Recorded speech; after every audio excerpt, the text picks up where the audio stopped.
Yes, good morning, everyone. It's indeed inspiring to see you back again. So, I would like to welcome our participants. I would like to welcome guest speaker. I would like to welcome all the participants moderator. So, today on this working day, you all have taken time out for this webinar, and that really shows the kind of interest you have in this webinar of Marketing New Ages Directive. So we have participants, some are of students, some are from a working professional, they are from the same background of marketing. So I hope without wasting or taking too much time, I would like to invite our host and today's moderator of this event, Vaishnavi ma'am, over to you. Thank you, Shubham sir. Thank you very much and welcome, ma'am.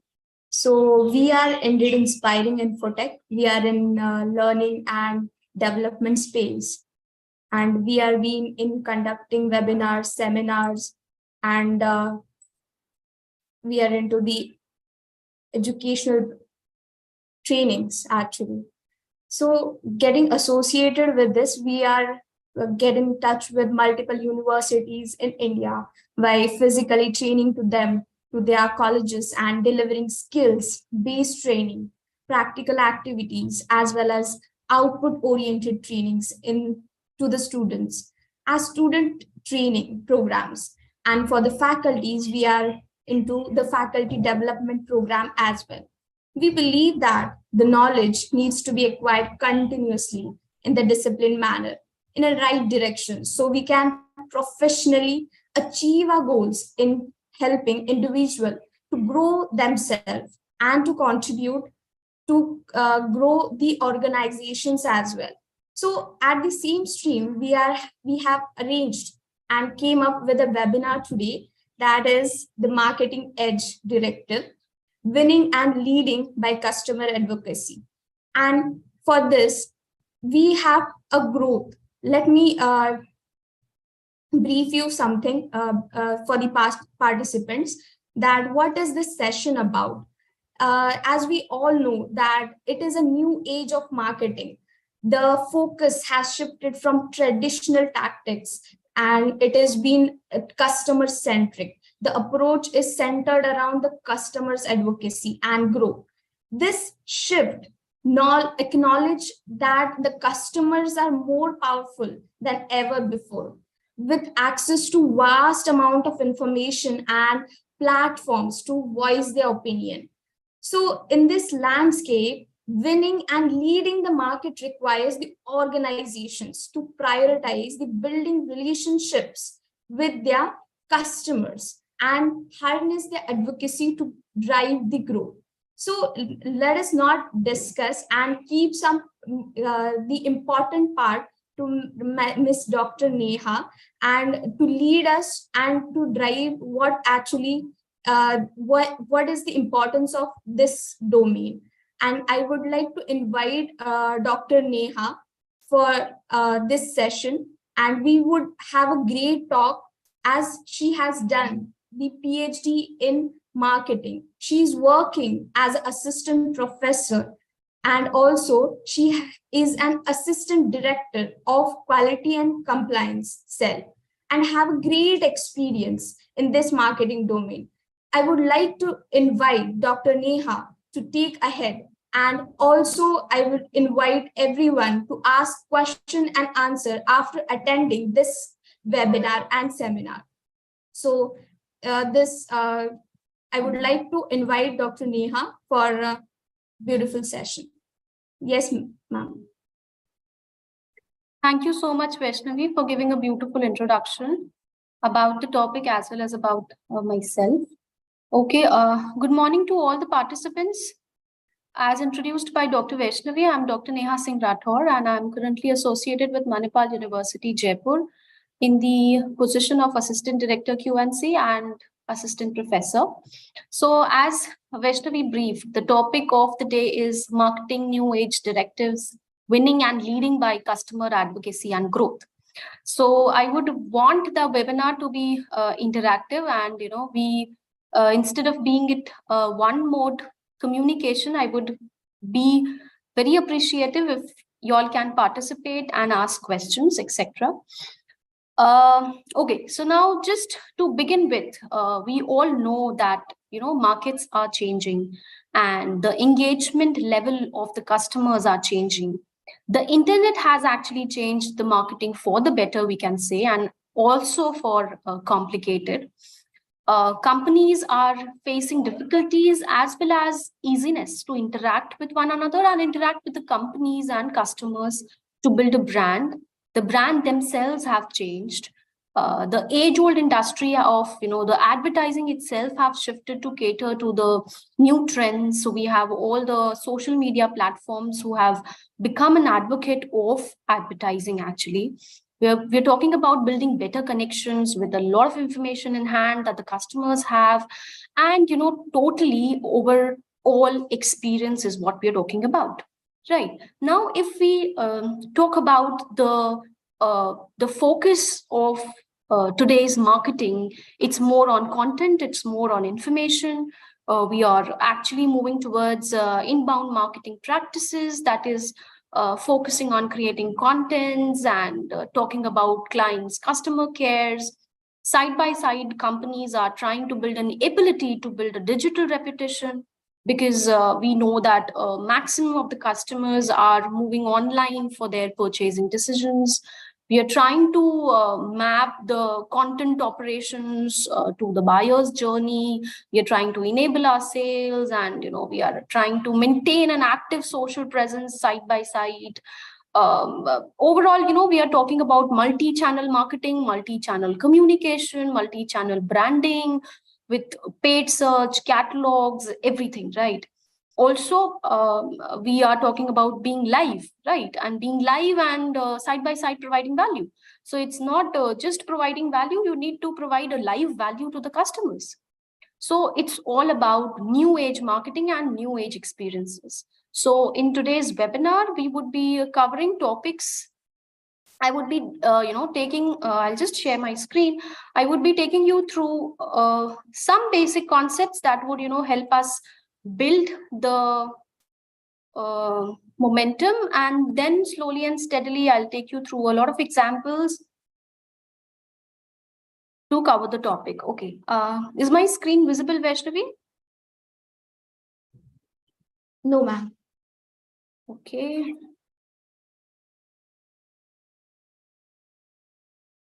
So can the participants ask questions in between, or it would be at the end of the webinar? I think we can keep at the end, ma'am. Okay, fine.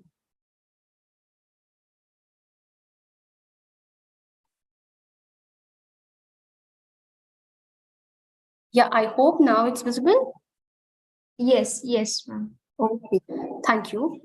So if I talk about the topics of discussion today, would be a basic buyer's decision-making model and a customer's advocacy, the new age marketing, and the two important concepts that drive us towards new age marketing, which is what is moment of truth, and finally taking towards the brand new word, we can say, what is all about metaverse marketing.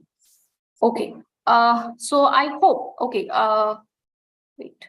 So this is a basic buyer's decision process, that a buyer, or any buyer for that matter, follows to purchase or to buy any product or any brand or any service, right? Be it a product or a service, we as individual customers grow through all these stages to come to a purchase, right?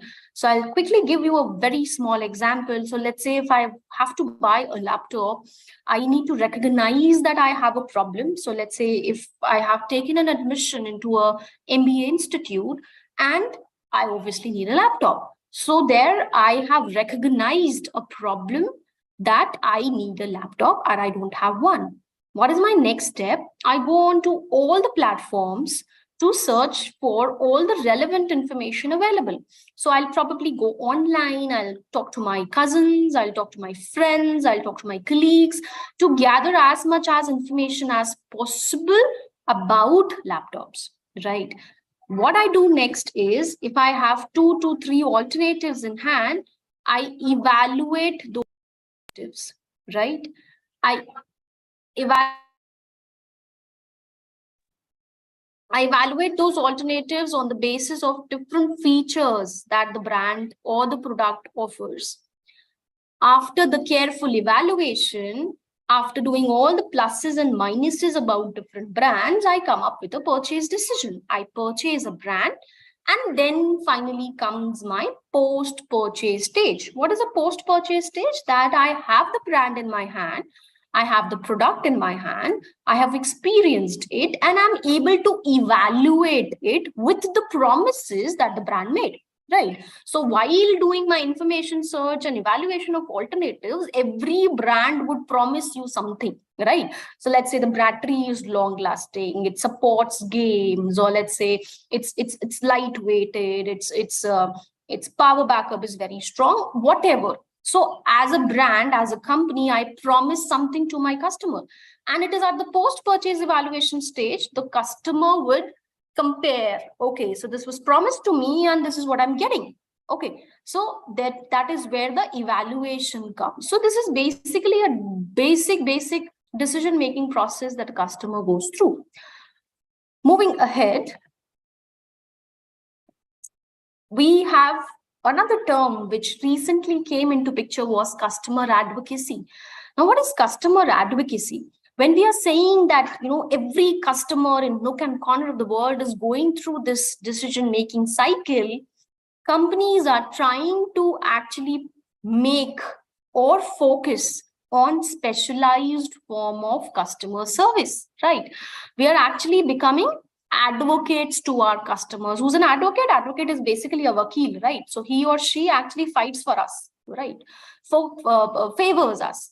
So what is customer advocacy? That the brand or the company favors the customer. So I am becoming an advocate for my customer. I want my customer to have the best, right? So how can I do that? I can do that by changing a company's culture, by changing the services that I provide, by changing marketing techniques. I am completely becoming for my customer, right? I am a brand or a company that is for the customer. So if I give you a very basic example, when you go to Starbucks and collect points in your yellow cards or orange cards, what is that? And you can redeem it in future, or you can refer to a friend or referrals. What are those? Those are actually customer advocacy services that the companies provide. Now, when I talk about customer advocacy and this word, which has recently come into new age marketing, we need to understand how and why the customers would be derived towards customer advocacy. So companies would do all the gimmicks, right? The companies would do what not to bring you on the platter. But what is that driving the customer? So what that drives the customer is nothing but motivation, right? So until and unless a company is able to drive the individual towards an action, I am unsuccessful, right? Forget about your customer advocacy and forget about your all the new age marketing. An individual or a customer needs to realize that they have an unfulfilled need. There is a need, and the company is able to induce that force within an individual to make or to propel them towards an action. And what is that action? I need them to buy. I need them to subscribe to my services.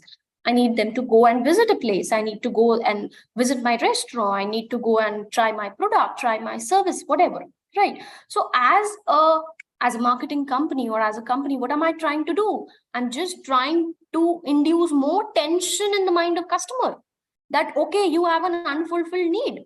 And to reduce that tension, here's my brand, right? So what are all the brands doing? So if we take a simple example of a hair oil, they will induce a tension in your mind that, oh my God, your hairs are falling, or oh my God, you have a lot of dandruff.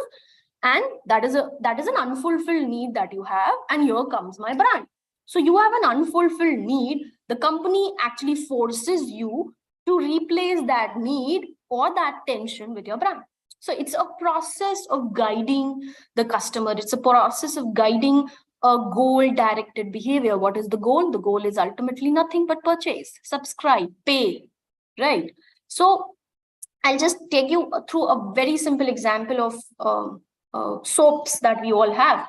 So let's say we have one brand, which is Lux. So Lux was the first, or the initial few brands into the soap industry that were introduced. And Lux, since starting, have used all the famous film stars to promote the brand, right? So they had Kareena Kapoor, they had Shah Rukh Khan, they had Sri Devi, and all the famous film stars were coming with Lux, using Lux, saying that Lux would give you a glow like a film star, right? So even their the best of the campaigns, the regional campaigns, everything was focused towards one idea or one plan, that if you use Lux, you would probably be looking like a film star, or you would be appearing like a film star, right? So your facial glow and your body glow would become like a film star. There were other brands into the industry, right? So this was one space where they motivated the customers to buy. Okay. There were another space into the same industry which was talking about other options or other variety of soaps available, like so it's a fragrance. My soap would give you a lot of fragrance throughout the day, right? Let's say it's value for money. So I'm Sasta. I'm a very Sasta brand, and I am a very convenient option to buy. Okay, so these were the other options available into the industry. So some were producing fragrance-based soap. Some were saying that we are convenient to use. Some were saying that we are very cheap or we are affordable. Okay, so Lifebuoy basically was introduced into the Indian market as an affordable brand. They said that we are affordable to each and every household, right? Now, amid all this, right? So if we talk about being a new brand or coming with a new brand into the same industry, so all the spaces were already occupied, right? The beauty of the film stars were occupied, fragrances, convenience, value for money. The soap doesn't dilute easily, the soap is long lasting, and it gives you freshness, coolness. Every positioning option was occupied, right? And there suddenly we listened of a brand which was not talking about beauty of a film star, but which was talking about real beauty. And we all know the brand was Dove, right? So Dove didn't use any of the film star or any of the famous faces to promote its brand. It used natural and normal human beings and normal public, which said that it is okay to be in your own skin, and every skin is beautiful, every color is beautiful, right? So there comes another motivation which was used to trigger what? To trigger purchases, right? Ultimately, we're talking about purchases. So there comes another area which said that it is okay to look normal. It is okay to not to be very fair. It's okay to be dark skinned. It's okay to be old. It's okay to be young. And what I'm talking is real beauty. So everyone is beautiful, right? So from an industry which was talking about a lot of film stars and a lot of a fair industry, Dove actually catered to a very, very, very large market of the country, which said that real beauty does exist. You are actually beautiful. So that there was a tension in the minds of the customers. They focused on that tension. They directed a goal-directed behavior, and the motivation was to purchase Dove. Okay. So if I'll just tell you two types of motivation that is, basically used by advertisers and is being used by advertisers into the digital age also. It's basically an intrinsic motivation and extrinsic. Intrinsic matlab where it's inside, right? So I look for a self recognition. I am driven by my own self. So that is my intrinsic motivation. What is extrinsic? When I get some appreciation or achievement, or when I'm motivated from outside forces, right? So for example, family, friends, neighborhoods. So my family would appreciate me. That is why I'll do something, right? I'll not do something because I want to do it. I'll do it because my family wants me to do it. So that is what? That is an extrinsic motivation. So the companies, brands, and advertising agencies have been using extrinsic and intrinsic motivations throughout their campaigns, right? So let's say if I look at the advertisements of Pulsar. I think we all have seen these advertisements. They're very, very, very old advertisements, but it beautifully explains us what is intrinsic and what is extrinsic. So we also saw that advertisement of Pulsar where, it's it's in the setup is of a hospital, and there are two nurses and a baby is born, and they say that it's a boy, right? And they are like shouting with joy, saying that it's a boy, it's a boy. And suddenly, they're outside the hospital and there's a Pulsar parked over there. And as soon as the girls passes by the road, the Pulsar head turns towards the girls and saying that it's a boy. And we see a biker riding on the right on the road, right? On the other hand, there's Avenger, which has a background music saying that Avenger is experience which makes you feel like God. It's comfortable and it shows you through the rugged path and through the mountainous areas. And these two bikes have been positioned very differently amongst the minds of the customers, right? A Pulsar and an Avenger. Now, if I compare both of them, right, what Pulsar shows me, Pulsar gives me an extrinsic motivation that why should I buy a bike?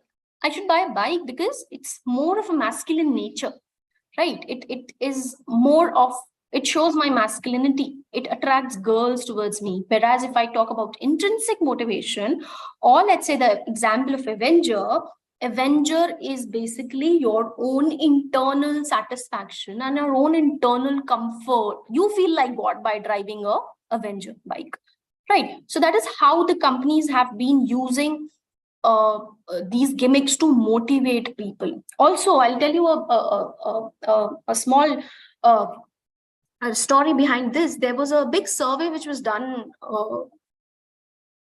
amongst the customers of Pulsar and amongst the customers of Avenger. So they found that when you drive a Pulsar, you're basically you're leaning forward towards the bike. It's towards the world, right? So it's more of an extrinsic. That posture itself portrays that the biker wants to interact with the world, right? That posture is such when you ride the bike. Whereas when you ride a Avenger, you're basically tilted backwards. You're very comfortable in your posture, so you're not worried about what people are talking about you, what people are looking at you. No, I am intrinsically motivated. I am happy. I'm happy by my own to drive a Avenger. So this is how companies are motivating consumers towards their brands. Another example or small examples of extrinsic and intrinsic motivation, we all do a lot of online courses, and it's been an era since COVID that this online industry has taken up a new shape. So let's say if I'm marketing a subject, or let's say if I'm marketing a course by saying that you learn a new subject, that is why you have to do that course, right? So I have a lot of let's say a lot of professors coming from big universities like Harvard and Yale, and to teach that subject, and you learn a lot in that subject. What is that? That is your intrinsic motivation to learn that subject. On the other hand, let's look at the advertisement by Upgrad, which is saying that why you should do that course, because you will gain a higher status in the society, you will have a higher salary in your marketing firm, or you would be promoted in your organization. So what is that? That is extrinsic motivation that I have. So all in all, what I wanted to explain you was that when companies are talking about engaging, or when companies are talking about customer advocacy, they need to first motivate the customers, create that tension among the minds of the customers, create a goal-directed behavior towards that tension, and your goal is nothing but purchase, right? Now comes your journey. So you have motivated the customers. The bigger word that comes into the new age marketing is relationships, right? So I need to have very strong relationship with my customers. So there are basically three words that define relationships, right? So your relationship should be a long-term relationship. It should be a profitable relationship, and it should be a healthy, convincing relationship. I don't want a relationship with my customer which is not profitable to me in the long term. As a firm, I'm here to earn money. So I need a very profitable, long-term, convincing relationship with my customer. So this journey from motivation to relationship can be explained with a basic concept of marketing that was introduced by Google in 2011, which is moment of truth, right?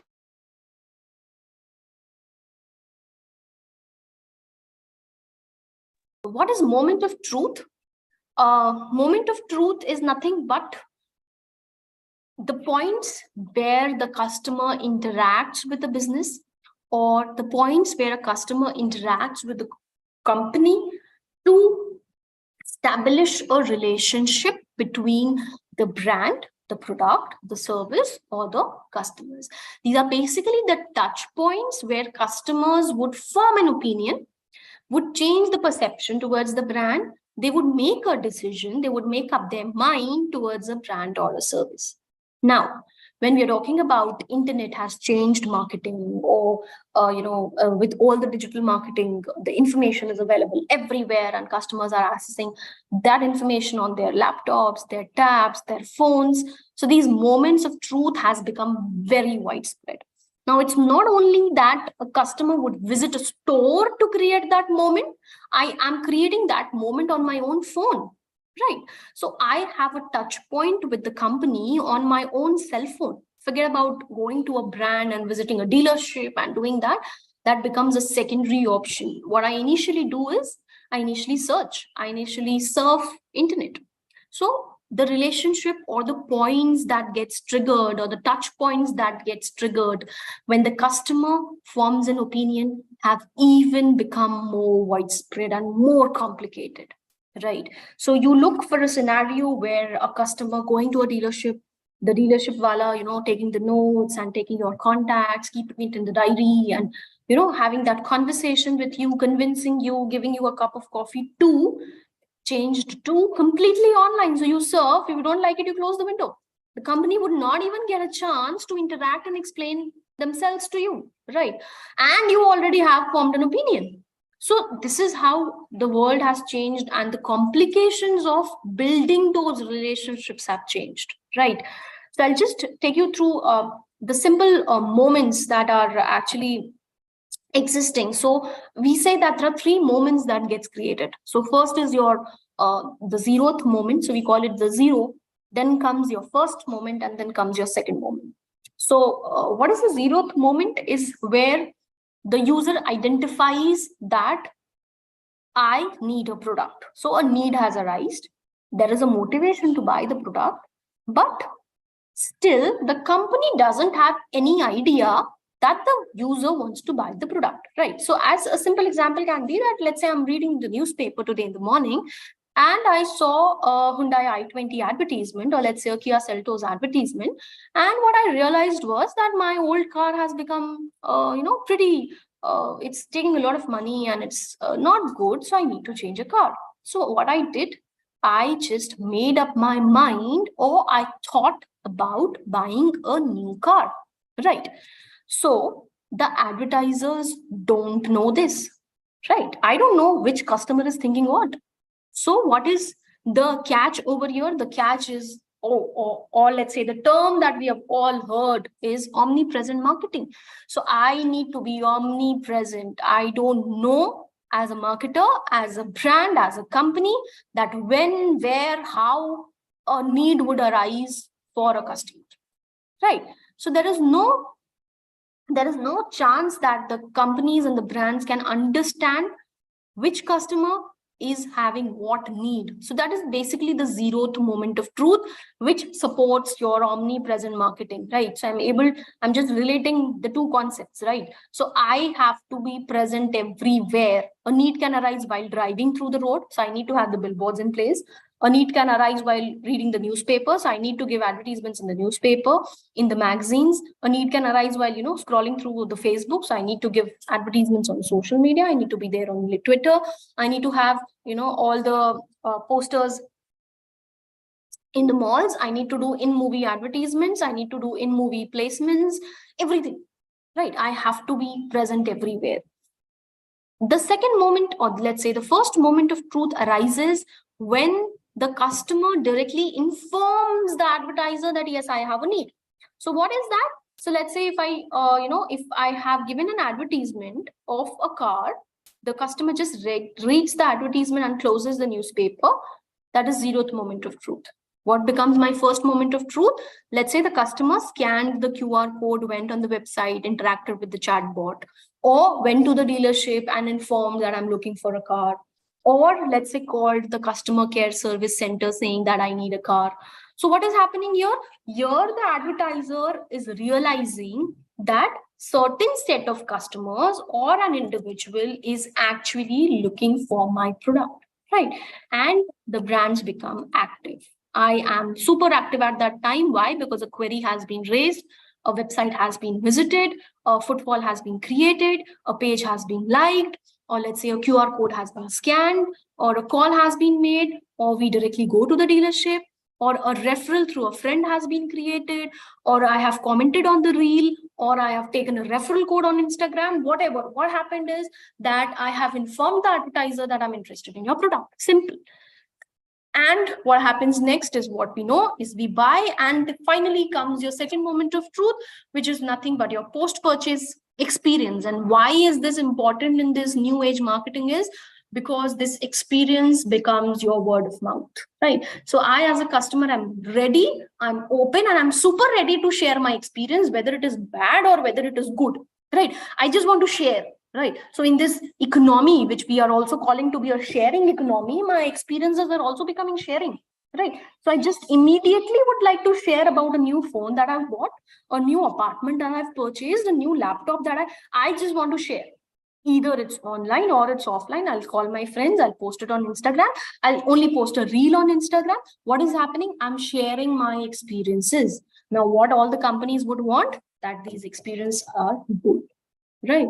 These experiences should be positive. These words that I write should be in favor of the company. There should be minimal complaints that the customer is having. And even if the customer is having any complaint, I should be very active with my company complaint resolution system. So what is happening? These are all stages. Now these stages have become more complicated. Why? Because the access that the customers have for information has become very widespread. The amount of information that the customers can process has become very widespread. So I have a lot of processing options also, right? So we have websites like cardekho.com, which compares 3 or 4 cars, right? We have websites like Travel Triangle, which would compare our 4 or 5 travel plans, or let's say visits to Manali. Or let's say I have websites which would, Sky Scanner, which would compare all the flight options which are available with all the different platforms and give me the best deal. So my information access has increased, as well as the possibility to process that information has also increased, right? So it is becoming easier and easier for the customer, but it is becoming more and more difficult for the marketer, right? Let's move ahead. So I've just briefed this in a diagrammatic form. So we have a stimulus, right? Then comes your 0th moment of truth, followed by first, where you consider the purchase. Then comes your or purchase. Then you come to your second moment of truth, where you have the experience. And then comes your ultimate, where you share your experience. Okay, so this is the initial funnel that I talked about, the initial cycle of consumer purchase decision that I talked about, which is like moving from awareness to consideration to purchase to delight.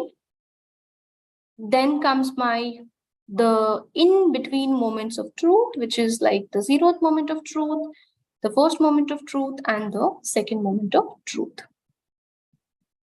Okay, so this is just the differentiation or the definitions of the same. So triggers are the touch points. Then I move to the identification of my need, and I want to buy the product. And I personally interact with the advertiser. I inform the advertiser about the intention, which becomes my first. And finally, I have the experience of the product. Okay, so this is nothing but a simple example. So I've already given you an example about, buying a laptop. This is another example which talks about an AC, or there can be multiple examples. So let's say if I am, you can read it by the time I'll narrate you another example. Like, let's say if I'm watching television and I suddenly see the advertisement of Lenscard, And I suddenly realized that I have specs and I'm looking very boring in those specs. I'm looking very old in those specs. And I have a wedding to attend and I need to do a makeover. And suddenly there's Lenskart coming in and I visit Lenskart, I get those lenses and I'm very happy about my appeal. So what has happened? So there was a trigger, there was a need, there was a tension which was created that I'm not looking good, which motivated me to buy Lenskart, which motivated me to go to the first moment of truth, that is going to the advertiser, informing the advertiser, buying that, and finally comes my second moment of truth, which is that I purchase it and I share my experience, or I'm happy about it, or either I'm not happy about it, and I have my second moment of truth. Okay.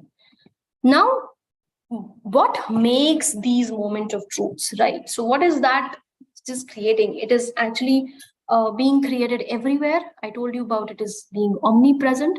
So it is happening online. Yes. It is happening in real time. Yes. Right. The customer is in charge of creating its own moment of information, moments of truth. Right. So I am, less of being pushed by the marketer. I'm being pulled by the information which is available. Moreover, it's emotional. Yes, I have a very strong emotional investment in whatever I'm buying, right? So I'm very emotionally invested to find the bestest solution, to find the cheapest solution, to find the best alternative available amongst the option. And the conversation is multi-way. There's not only two-way. When it was two-way was that I as a customer interact with the brand. Now it has become multi-way. What I mean by multi-way, so I have many friends, I have strangers that I'm interacting into. So there's a product on Myntra that I'm looking at, and there are 100 reviews given. So I can easily read those reviews, reply to those reviews, asking about the product. So I'm actually interacting with strangers to give me conformity about a product. There are websites, there are experts that are available, and there are a lot of conversation which is happening in a multi-way faceted manner, not only in a dual manner, that is the brand and the customer. So there are a lot of hurdles between the brand and the customer, or the company and the customer, right? And I need to handle that also. So what customers are doing, so they are activities, they're doing a lot of activities. So it's very general things which are written. So like you are taking online referrals from your friend, you're reading blogs where products are discussed, you are looking at websites where different brands are being compared, you're becoming a friend, or you're following a brand, you're following a community. So let's say if I'm riding a Harley Davidson, I have an entirely Harley Davidson community which is dedicated to Harley Davidson riders, and I'm a part of it. I'm going on Himalayan treks. Or let's say if I'm a part of, let's say, a Thar group, which is Mahindra's Thar. So I'm a part of that blog page, I'm a part of that social media page, and I'm going on the Himalayan rally that happens every year, and I'm interacting, right? Seeing the brand mentioned on social networking websites like Facebook. So we have hashtags available. So I can see where the brand was mentioned, where a complaint has been raised, how the brand resolved that complaint, and a lot of activities are going amongst the shoppers, right? Okay, now when we talk about these moments of truth being created, so we started from a customer purchase journey, right? So how a customer purchases the product. When a customer purchases the product, we have seen that how customer advocacy becomes very important. So as a brand, I need to become the advocate for my customer and provide the right solution or the right gimmick so that he buys. So that the customer buys the product, the customer needs to be motivated. And we saw there are two types of motivation, which is intrinsic and extrinsic motivation, and how customers are playing around those intrinsic and intrinsic motivation of the customers to make the customer purchase a brand. Now, when the customers are purchasing the brand, we saw that how moments of truths gets arised, or how different stimuli available into the environment trigger a motivation, right? So we saw examples of how a newspaper advertisement can trigger a motivation, how a TV advertisement can trigger a motivation, how a laptop in your friend's bag can trigger a motivation that you need to buy a new laptop, right? So these triggers create the different moments of truth, and marketers needs to be present at the different moments of truth to create the brand perception or create a positive brand perception about your brand. Now, with all this slowly and steadily, what we're talking about is that it's no longer a moment of truth, right? It has moved beyond the moment of truth. It has become the moments of trust, right? Now we're not talking about truth. हम अब सच्चाई की बात नहीं कर रहे हैं. We're not talking about what is right or what is wrong, right? We're talking about, are you able to create trust? Okay, so we know that it's true, right? We know that what your brand is promising is true, but are your customers trusting it, right? So we said that it's more of relationship, right? So when the customer is into that purchase journey, are we able to build that trust amongst the customers that he or she will buy me, right?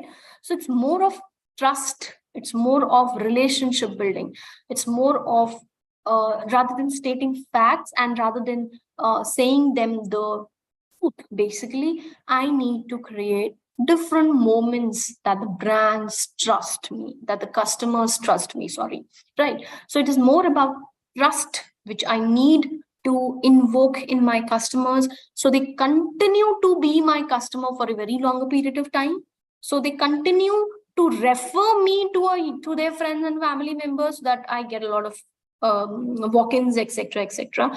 So it's more of moments of trust being created, right? As these concepts of moment of trusts were being discussed, we suddenly saw that in this new age marketing, we had the concept of metaverse, right? And I know it's very interesting to understand what is metaverse, to play on metaverse, to shop on metaverse.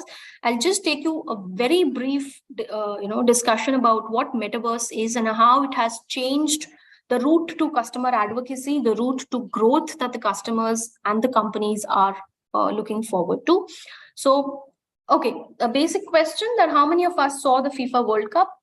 I think we all saw the FIFA World Cup, and it was there was a virtual village which was created for Lusail Stadium, and this virtual village was available, and a branded village with the shops, showrooms was created on metaverse, and people were able to access that virtual village, and there were over 3 million people who were virtually watching FIFA, virtually shopping on the metaverse, virtually going through that village, right? So it was an exact replica of Lusail. We have had many examples like IKEA, which is using all the augmented reality images to make the customer understand that how this table will look when it is kept into your room, or how this bed would look when it is kept into your, let's say, your living area, or how the sofa would look. So IKEA has been using augmented reality at the highest in its application to make users understand that how a certain product would look, or how your home or your office space would look with IKEA's furniture. Then we have a lot of examples in the makeup industry, in the hair care industry, which are actually giving access to the clients to use their lipsticks, to use their hair colors, to use their entire makeup series, entire shades, that how would you look when you will try our shades. Also in the sunglasses industry, we have examples of Lenskart in India, right? Bole, or actually trying to help you understand that how a particular specs or how a particular sunglasses would look into your face, and they're also giving you an option that how you would be able to see the world when you wear those blue, green, brown, whatever, right? So these are all examples of augmented reality imaging being used in marketing. So if we look at this basic graph, it says that the AR and VR users have increased enormously, and there are individuals who are actually assessing AR, VR at least once a month with any device, right?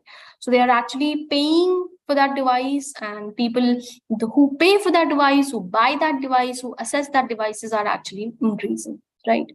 And if we look at these keyword search results, metaverse has been searched quite a lot, used quite a lot in the posts, and it's getting almost 500 tweets per hour, and it has becoming the new age marketing word, that how metaverse is changing the entire marketing game for the brands and for the companies, right? So what is basically a metaverse? It is nothing but a virtual space, right? It's a 3D virtual space which is being operated with a lot of virtual different tools. So you have your VR handsets, your VR handsets, headsets, right? So it makes the customer feel real. It makes the customer feel as if he or she is a part of the dynamic world, and it immerses the customer into an environment which is 3D, which makes the customer feel that you're present there.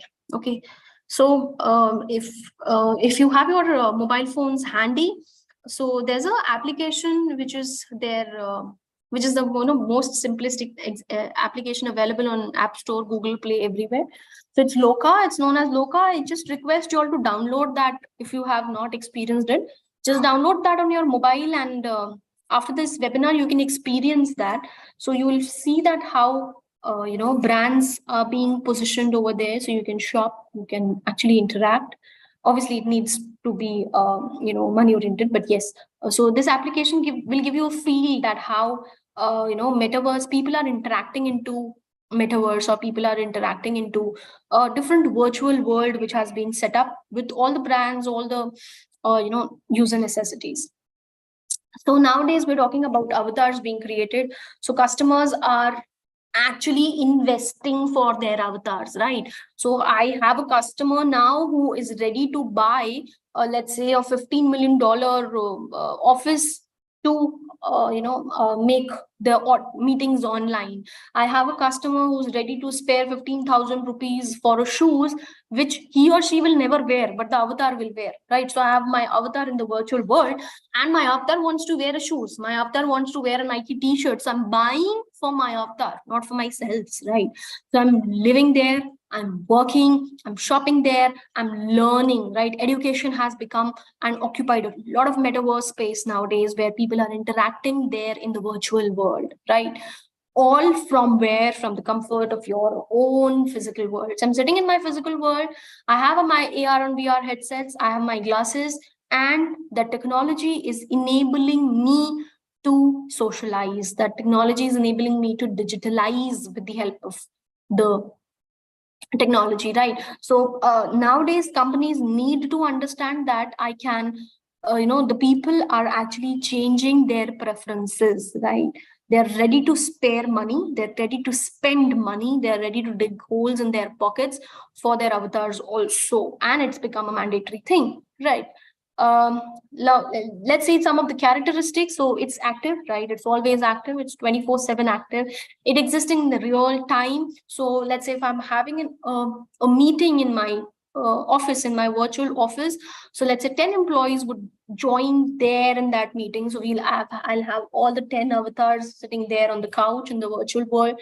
We're discussing, we're taking notes, we are planning everything, and we're closing the meeting. That is possible, right? The players have an individual agency, right? It's self-contained and it's fully functioning universe. It's a proper functioning world that the companies and the customers are entering into. It's a mix of different platforms, yes, so customers can access different platforms at the same time, and it's more of a user generated content, right? So I am designing my own office space at metaverse, I am designing my own avatars, I'm designing my own needs and requirements in metaverse. Okay, so now when all the people have moved to this metaverse, and from kids to adults to companies, everyone wants to access this metaverse. As a brand or as a company, I need to understand that am I ready for the future, right? So as a company, am I ready, or do I have the chances for becoming obsolete, right? So where am I present currently, and what do I need to do, right? So currently, in the basic marketing concepts or the basic marketing terms, we say that the first steps of marketing starts from your segmentation, targeting, positioning, right? So you segment your customers, you target them, and then you position them online, etc., etc. But am I ready for this metaverse world? Do I need to redefine my segments? Do I need to redefine how I target them? Do I need to redefine how I position my brands for my customers? The answer becomes yes, right? So it is actually the time, and it's actually a very crucial time for many brands, for maximum of the companies operating into the virtual space, that people are moving forward. People are moving from the physical world to the virtual world, and I need to redefine a lot of things for my business, right? So this is what your STP was, and now this needs to be changed as per your virtual world. I need to do the segmentation as per my virtual world. Can I do it? Can my brand support that segmentation? Can I target my virtual world customers? Can I target my physical as well as virtual world customers simultaneously? Or let's say, do I need to have different marketing, different advertising, different branding techniques for both of them? So these are the questions that a brand needs to understand. So when I talk about metaverse, these are some of the features. So let's say it's boundless. So it doesn't have any boundaries. So it's existing online, it's existing in the virtual space, and it is not having any boundaries. It's omnipresent. It's customizable. So customers are customizing their own avatars, buying their own brands, customizing their own space. It's decentralized. Yes, very important. It is interoperable. Interoperability means that I can interoperate my own virtual space from anywhere, from any device, from any location.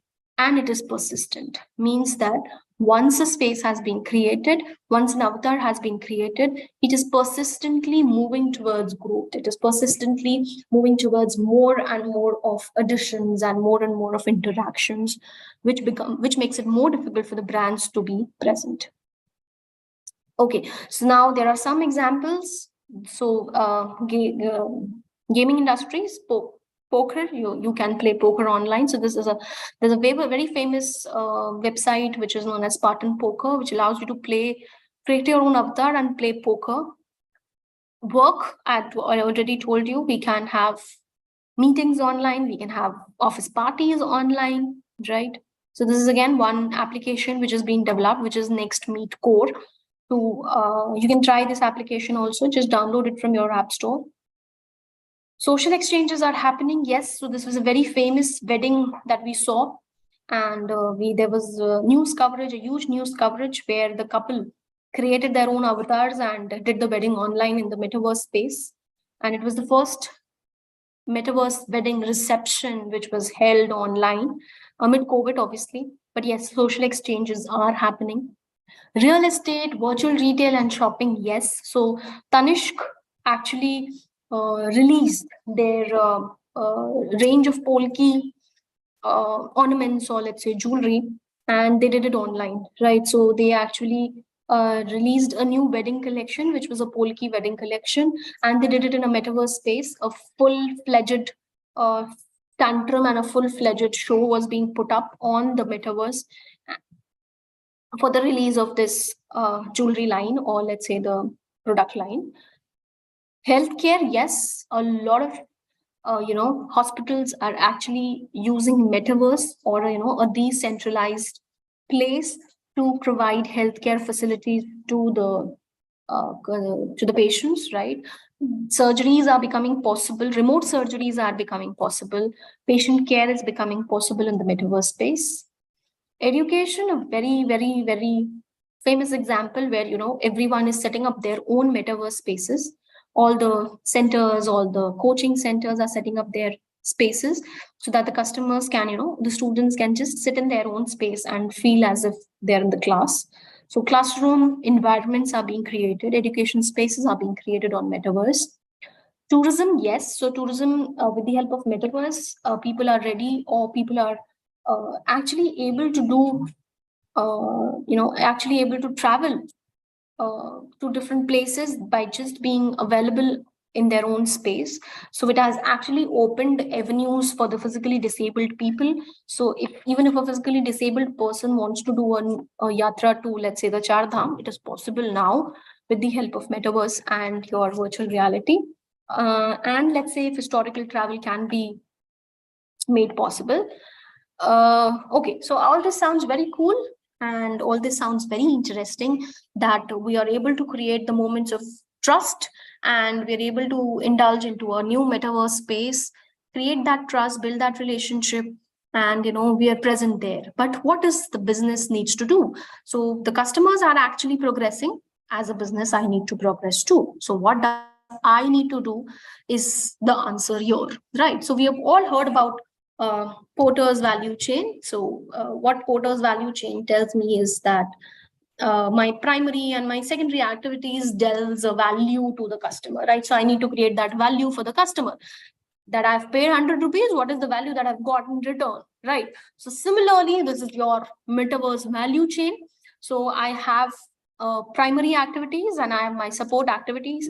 So my primary activities becomes your games, esports, traders, social activities, workplaces, investment, tourism, theater. These are all your primary activities. And to support all these activities, I have infrastructure as a support. So I need to have infrastructure, which is my network and computing devices. I need to have a very developed technology. So let's say I'm using blockchains, I'm using virtual platforms, I'm using all the AR, VR tools, I'm using all the programming engines, geospatial mapping, and I need to have a very good user interface so that the user is able to interact with that virtual world. So a very AR, VR enabled personal devices, visualization techniques, and let's say the services, which are, we all know, which are non-profitable tokens, NFTs, VR applications, payment gateways needs to be arranged, marketplaces needs to be designed, market spaces needs to be designed so that a well-connected user interface can be created that supports my infra and my technology.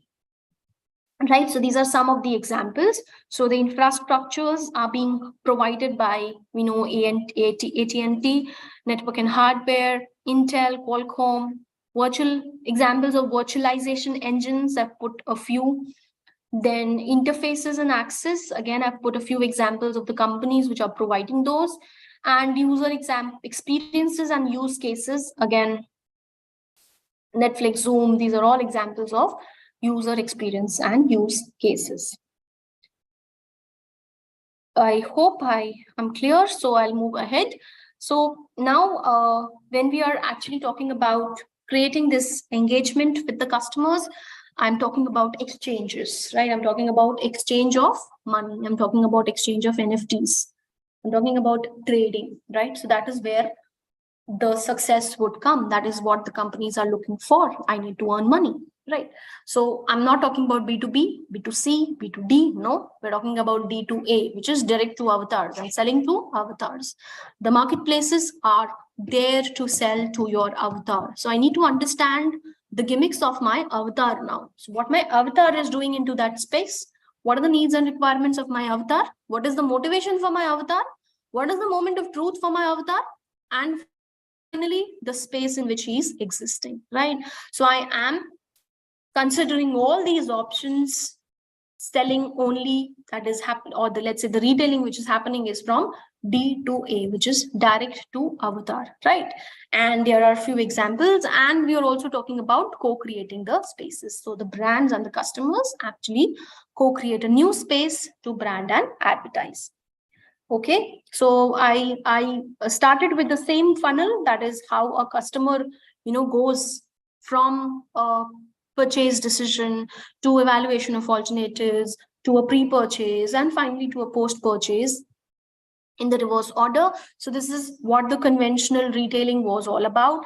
And we have a metaverse retailing, right? So the conventional retailing, which we started with the presentation with, was a path to purchase, right? So I have a path towards purchase. I'm evaluating, I'm doing all those things. Whereas your metaverse retailing is not a path to purchase. It's not talking about a path.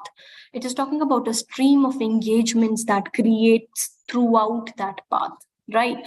So I am exploring my world with my peers, right? I'm becoming more community driven through experience. I am having a more immersive experiences. I'm building trust through engagement. I am having real-time stalls. I'm actively considering my options. I have become D2A. I have a third-party virtual market space, right? I am shopping virtually, which the things which can be delivered to me physically, right? It's becoming a more of frictionless channel interoperability. I need to understand that my different channels needs to be interoperable, right? It's becoming a more of a dynamic and a personalized content.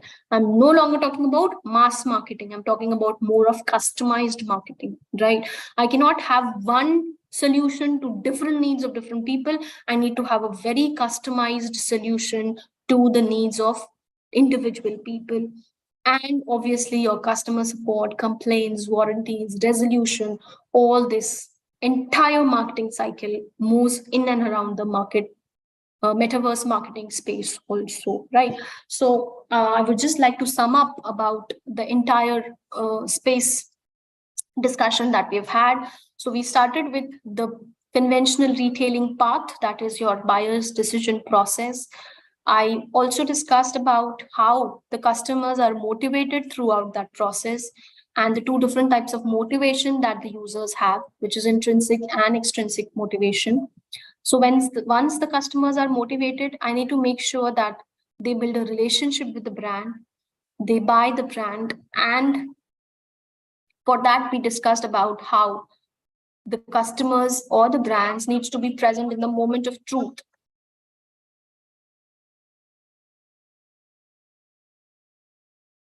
Once the brands are present in those moments of truth and those moments of truth convert into moment of trust, we discussed about metaverse, or we briefly discussed about metaverse marketing due to the paucity of time.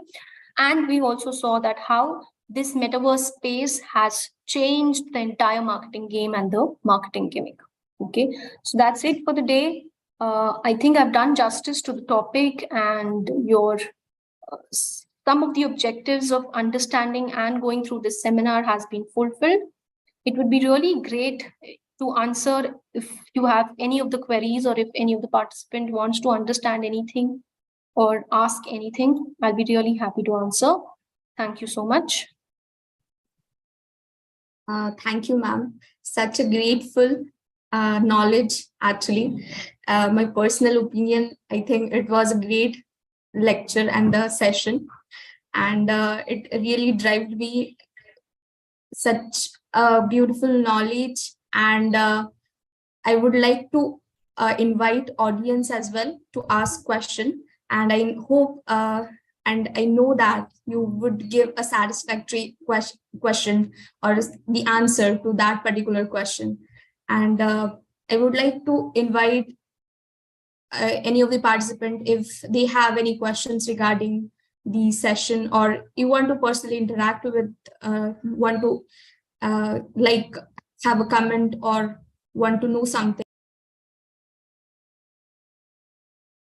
Yeah, so good afternoon, ma'am. So my question is that what are the most effective ways to identify and engage with customers who are likely to become strong advocates for our brand? Okay. See, the initial step that any marketing company should make is understand what customer would become an advocate. See, these are two different things. One is that your customer becomes your advocate, right? That is, the customer has become your vakil, or the customer is advocating for your brand, that no, the brand is good, buy this, right?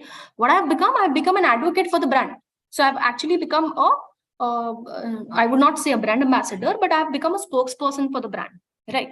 So the company needs to identify such customers, that mera advocate kaun hai, who is my advocate, right?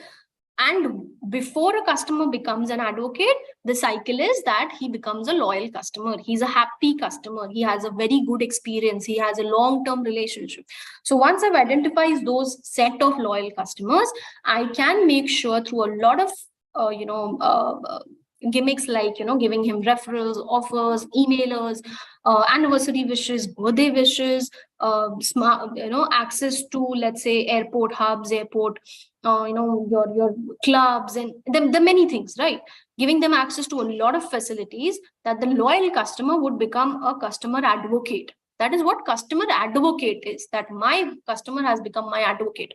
On the other hand, there's another concept, which is customer advocacy. What is customer advocacy? Means that as a brand, I need to develop that advocacy for my customers, right? So I need to provide that customized services to the customers so that they become a loyal customer, right? So these are two different terms being used. One is customer advocate, one is customer advocacy. Advocacy mein what brands are doing, let's say your orange cards, that when you go to Starbucks, you get an orange card, right? When you collect points and you submit that card back, you get that orange cake, right? What is that? Example of customer advocacy. Or let's say if I buy Shopper Stop and pantaloons, I have a lot of referrals and points getting collected, right? So if I park a car at Shopper Stop, that 50 rupees can be reimbursed when I buy a product from Shopper Stop. What is that? I'm providing a service to the customer in terms of making a loyal customer. So that is what customer advocacy is all about. I hope it is clear. Yeah. Thank you, ma'am. Yeah. Yes, we also have another question. Yes, ma'am. Good evening, ma'am. Good afternoon, ma'am. My name is Shiv. My question is, if I, for example, I search something on Amazon, so I see that this category of products appearing in my other apps or other websites. So, do you think that these kind of excessive marketing creates a negative perception in the minds of customers? I am not able to hear the last part of the question. So I've understood that you search something online and you see the products on Amazon. Then I think my question is, I see the same category of products appearing on my other platforms, such as YouTube or any other apps or any websites, other websites. So my question is, this kind of excessive marketing, does that create negative perception in the minds of customers regarding that products? Okay. Got your question. So I would, again answer it with a very basic concept of marketing that has arisen. So there is a very thin line between pertinent marketing and doing your marketing at a, which is basically known as over excessive marketing, right? So what you're saying is that once I've seen a product online, it is appearing everywhere, right? And I'm actually irritated with that product, that why is that product appearing anywhere? मैंने तो ऐसा ही देखा था, right? I just saw it, not for the sake of buying it, but I just saw it, right? Now there is a very famous psychological theory that internet marketers, or I would say digital marketers, have used and developed, which is known as overload, right? So it is basically said that I need to maintain a ratio of 7 to 9 informations, right? That is a very famous, and if you have time, just try it. It is a very tried and tested theory. Marketers are only limiting their access to information from 7 to 9 pieces. Why is that? Because the marketing psychology says that a customer can only process information when it is in the numerical form of 7 to 9. उससे ज़्यादा होता है तो overload create होता है, right? And as a brand, as a company, I need to save myself from being overloaded. Overload होगा तो क्या होता है? The customer becomes very, very irritated and he would end up not purchasing it, or he would end up closing it. I don't want to see that ad. Stop showing me that ad. That the website is irritating. The website. I'll do anything to stop that ad. Right? Why? Because it has become overloaded. It has exceeded the number 9. Okay. So till it is 7 to 9, it is acceptable to the customers. It is acceptable for a human mind's psychology. Right? It's a very tested theory. Just try it once. You'll understand. Just look at one product on Amazon and look at your Facebook, Insta, and Twitter, or whatever social media handles you have. Just try it, right? And there are a lot of digital. What should I say? There are a lot of algorithms which are running behind every user's content space, which is limiting these interfaces with the customer and a brand. Right.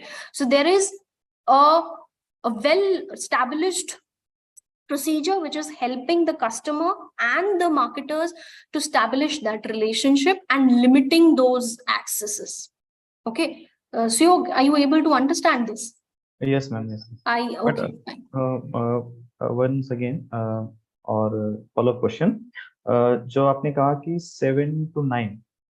So मतलब ये number क्या है? मुझे इसका ज़्यादा ये so this is so see, I'm a professor. Okay. So this is a very famous magical number, मतलब इसको consumer psychology में magical number बोलते हैं, and this magical number is 7 to 9. So there's a very famous article if you read magical number 7 to 9. So it is said that a customer, or forget about a customer, an individual can only process 7 bits of information, 7 to 9 bits of information. उससे ज्यादा अगर होता है तो हमारे लिए overload create हो जाता है, and it is known as information overload or choice overload, right? And as a brand, I don't want to create overload. Right, what is happening in real-time world. That is why, just to support this, that is why there are a lot of filters being used on all the websites, all the brands, so that I reduce that overload. I cannot scroll through 10,000 jeans. I cannot. It is humanly impossible for me to scroll through 10,000 pieces of shirts. What is happening? Myntra is giving me a lot of filters. You provide those filters and you will have a limited options you can scroll through. So what am I doing? I'm saving my customer from information overload. So this is it came from the theories of psychology, and it came from the researchers of psychology, that an individual can only process 7 to 9 bits of information at one go. That's it. That is the human capacity that we all have. Yes, ma'am, I understand. Yeah, any How other to questions? distinguish between, Yes. yeah, yes. How to distinguish between moment of truth and moment of trust? See, there's no distinguishing factor as per se when you talk about your customers, right? So when we understand, or when we realize that now the customer is entered into a relationship, we would make sure that it's a trust, right? So I'll give you a very small example. My first laptop was HP. Okay, I bought a laptop and it was HP. I had undergone through that moment of truth wala pura phase. I went to the dealership, I bought it, I had a very good experience, and I posted it online and to my users, etc. What am I doing? I am actually entering into a relationship, right? Let's say if my second laptop or the referral that I did to my friend was also HP. What is happening? From truth, I'm moving to trust, that I trust HP. I'm trying to enter into a relationship. I'm trying to become a loyal customer. So that is where I need to understand कि वो पूरे मेरे segment में से कितने customers हैं जो नहीं सिर्फ loyal हैं, बाकी उन्होंने एक trust भी develop किया है. They have developed that trust and they also want to enter into that relationship. That is why I'm referring someone or the other. Let's say I referred Shubham sir and said that, you use my referral code and buy a laptop of HP.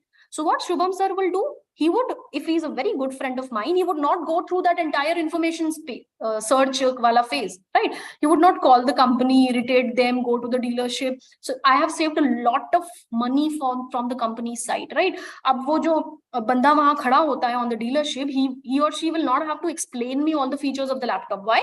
Because Shubham sir already knows, I have told him everything about the laptop. So I've saved on company's cost of customer service, isn't it? So what is happening? That trust has developed, and Shubham sir will go, okay, fine, I'm ready to buy that laptop. You show me that HP ka model. He'll try it once and he'll buy it. What is happening? I am a customer who's a loyal customer, moved from truth to trust. And it is that moment of trust which is helping me or the company to generate more and more such loyal customers. Okay, so it's a journey which can be only mapped in one purchase cycle, right? So every company would make sure that he or she observes the customer in a purchase cycle. Okay, and that purchase cycle can be different for different products. So let's say for a car, it can be for let's say 10, 12 years, right? For a mobile, it can be as short as 1 or 2 years also. Okay. So I how think we can have, fill a how we yes, can fill sir. a gap between truth and trust.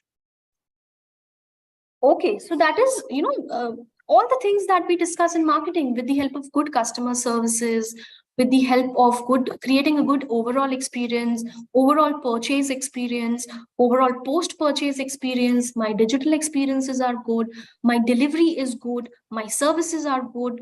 Let's say my installation is good.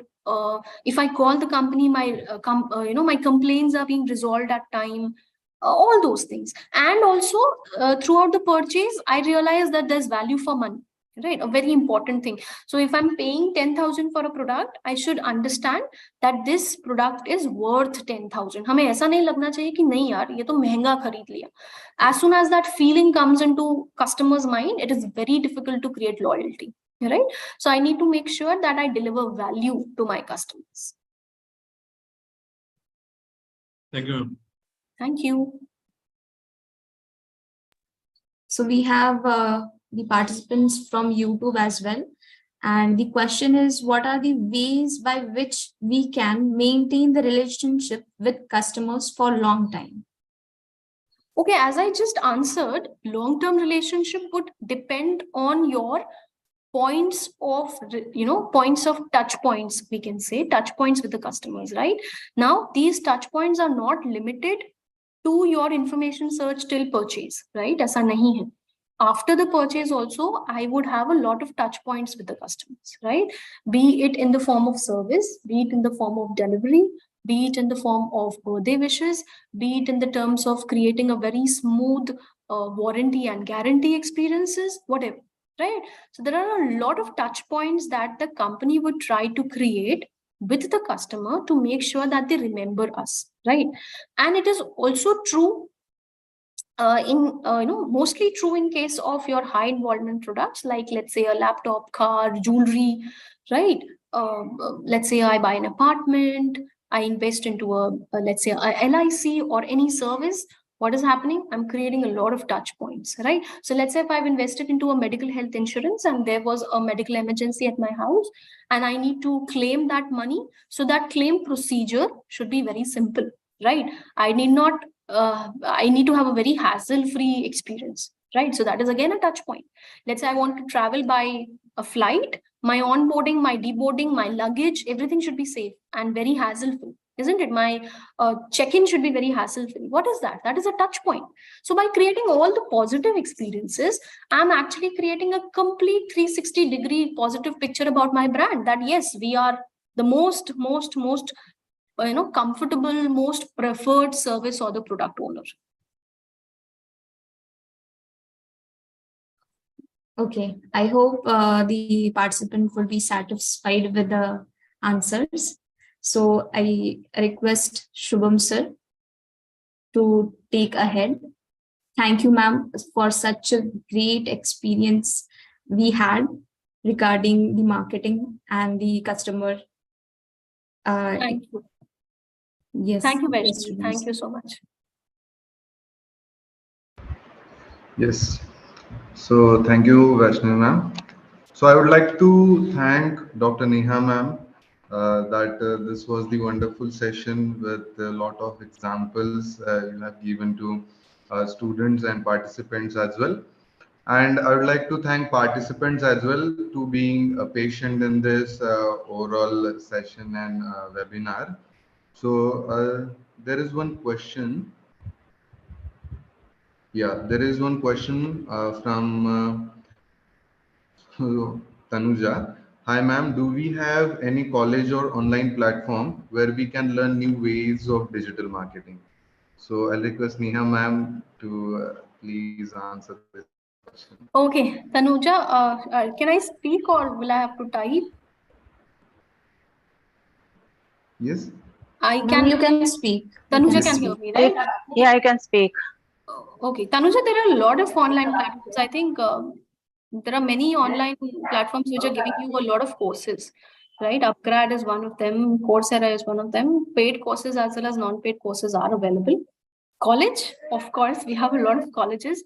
So depends on at what position in your career you are into and what are you looking forward to, right? So at which level of skill you are trying to derive, right? So you can connect to me personally. I can be able to guide you better according to your journey into your career. Okay. So I'll just leave my email ID there. So if anyone wants to connect, they're happy to connect. Yeah, sure, ma'am. I'll connect with you.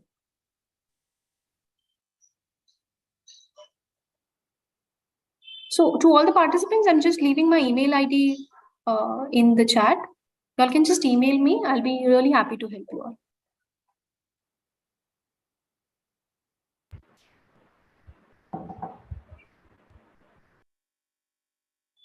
Yeah, so considering this, I hope this is last question from participants.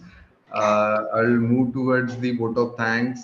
So I would like to thank Dr. Neha ma'am with this wonderful session with the examples and satisfying answers of the participant.